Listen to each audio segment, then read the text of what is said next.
Hi everyone and welcome to the Urban Investor, where I track my single income family of four's journey to FIRE. That's financial independence, retire early.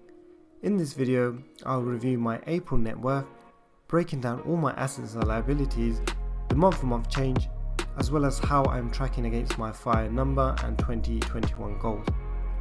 Please do check out my last video where I review my March income and expenses.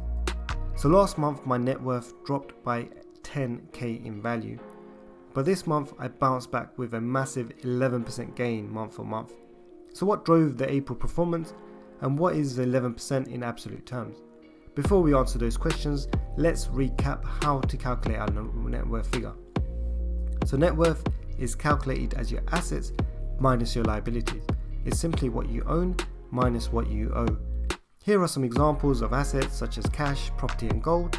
For the purposes of my calculation, I'm only going to include big ticket items, and this will exclude anything below £1,000. So what is my April net worth? As always, let's jump into my dashboard so that we can see what's happened this month. Remember, this is just a snapshot at a point in time, so no doubt the figures will change tomorrow. Diving straight into the first tile, we can see I have a gain of 11%, which is £18,500.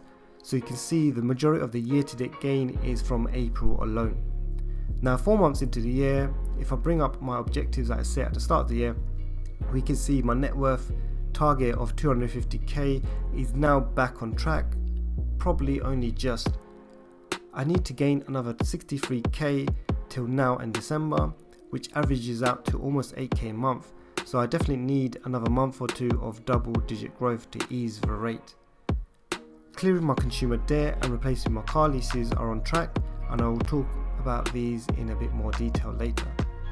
So moving on to my assets, you can see my assets are heavily skewed towards my property, which accounts for 88% of my total, which dropped 1% versus last month, which is great, as I would prefer this figure to be closer to 40 to 50%, so my portfolio is more balanced.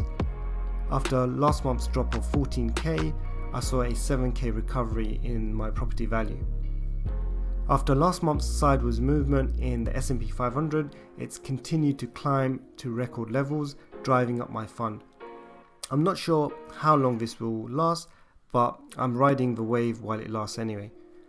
The crypto market is also climbing once again, and I was a little gutted that my Cardano limit order didn't fill. This candle wick is 89 cents and my order was 86 cents. So I might go a little higher with my predetermined orders next time. But anyway, it is what it is. Therefore, I haven't added any more ADA, and my average price is still around 25 pence per ADA, which is great. Finally, moving on to cash, I have very little left as I used up my previous balance to pay off some debt, which I'll talk through in the next slide.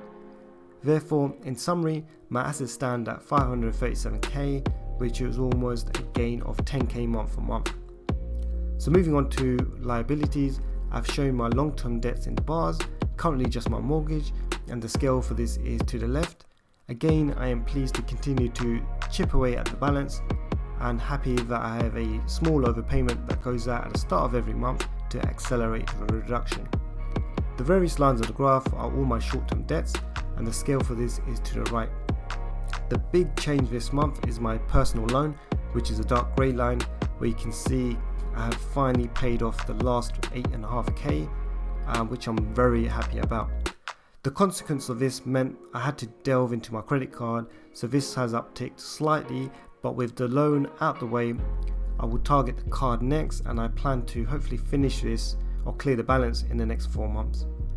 Finally, I returned one of my car leases, which will free up some more cash towards that credit card.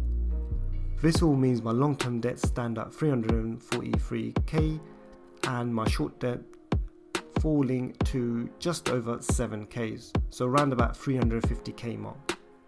So let's see how my assets and liabilities has impacted my net worth. You can see here how March was my biggest drop to date, and how April is my biggest gain in 2021, which puts me back on track for that 250k target that we saw earlier. My net worth now stands at 187k. Next up is my net worth milestones, where I track my various bite-sized targets.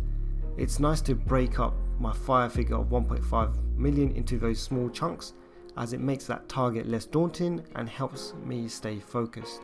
I am 75% into hitting that 250k target, which is an 8% gain versus last time.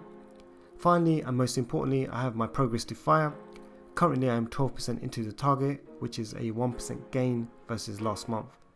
So there you have it, my net worth. What do you guys think? Are you tracking your own? Let me know in the comments below. If you've liked this video, please give it a thumbs up and subscribe to the channel and follow my f.i.r.e journey here on YouTube. I've also set up an Instagram page where I'll be showing more regular content, so check me out there as well. Hopefully I'll see you in the next video.